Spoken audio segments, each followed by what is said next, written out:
And now we have Joost Gulikers. Joost, the floor is yours. Good afternoon, good morning, or good evening, or good night to everyone. I'm Joost Gulikers. I have a short presentation on durability indicators, and it's more about the considerations, the questions, and food for thought and discussion. My background is from an asset owner's point of view, and as an asset owner, we are interested in the performance of the structure. And in order to achieve the desired performance, we need a performance of the materials we use. And that could, in the case of reinforced concrete, that's both the concrete and the steel. But we should make that distinction. Are we talking about the performance of the materials or of the structure? But as said, for the users, for the asset owner, it's the performance of the structure that's of relevant. My first discussion with reference to durability indicators was in 2006. It was also mentioned by Veronique. That was the International Riding Workshop in Madrid. And there, durability indicators is mentioned 3 times. And it's based for performance-based approaches for durability. So the relationship with performance-based approaches, it's used in connection with models. And also the presentation by Veronique, and she has used the same title for her presentation. So the links I have made with durability indicators from that workshop was that it can be used in performance-based approaches, but then you have to define the performance first of the structure. At least that's the point of view of an asset owner. First define the performance of the structure you want to have. And from that, you go to the different level and what kind of performance do you need then from the materials.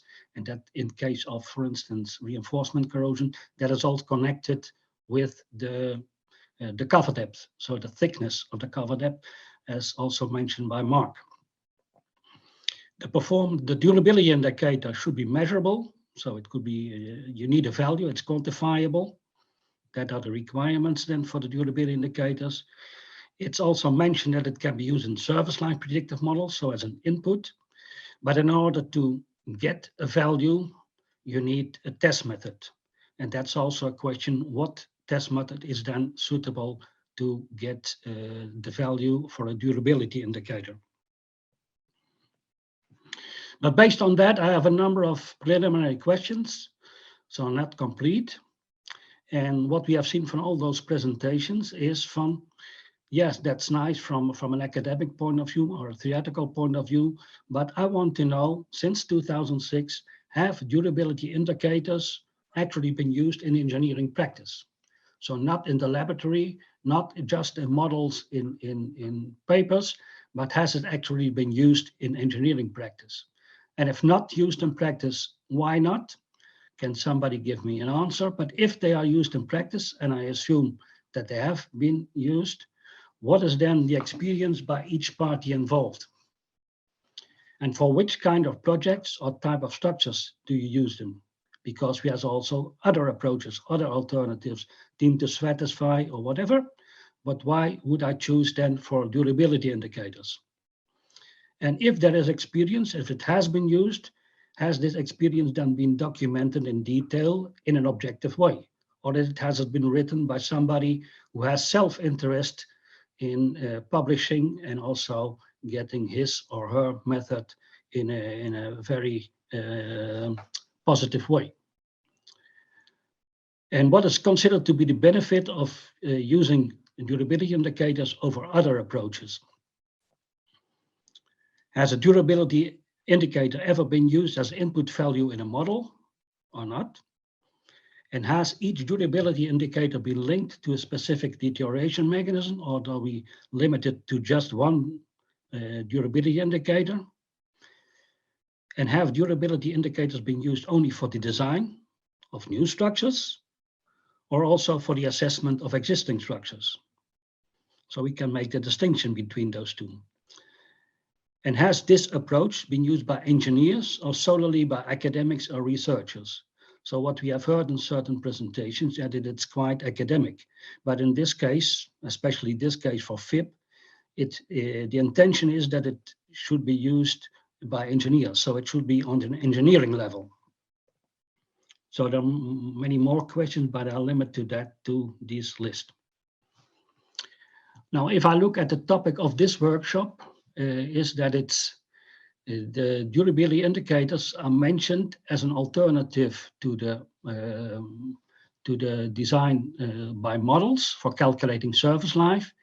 And this suggests that if you don't want to model, you can use the durability indicators. So this suggests a little bit of opposite what is mentioned before in the workshop in Madrid. And for practice, it's clarification is needed on the intended application of durability indicators in engineering practice. Otherwise, it leads to confusion.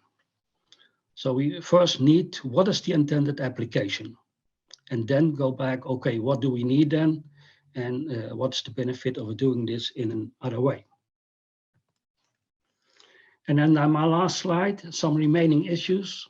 You need a link between each deterioration mechanism, at least one, and a specific durability indicator. So it could be that you need that for each deterioration, maybe you have two durability indicators based on the different test methods. So you probably get different values. That's mentioned in the second one. Each durability indicator is linked to at least one specific test method.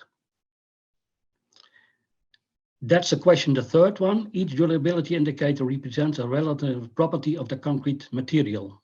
So the emphasis on material.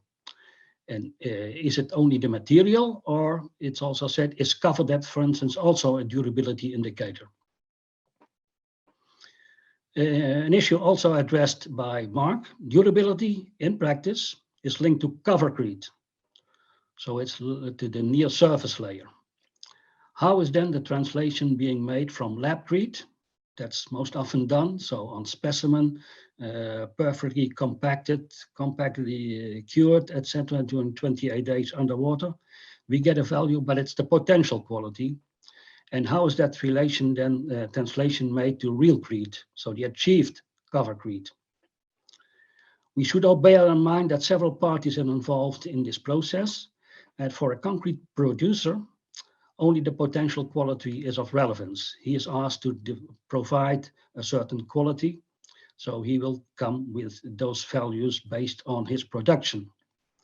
But for an asset owner, durability is linked to the achieved concrete structure. And so how is then the translation made from material to structure, or from potential material to structure? And for instance, the impact of the cover depth, because that has also an influence on the value related to a certain deterioration mechanism.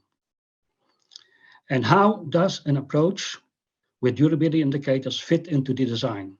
These durability indicators merely a tool, a means to achieve a desired objective, but to achieve a durable structure. But the durability indicator is not the objective, it's not the main goal. And there are many more remaining issues, but okay, I'll leave that to the imagination. So that's my presentation from my part. Many thanks, Joost, for your questions. Always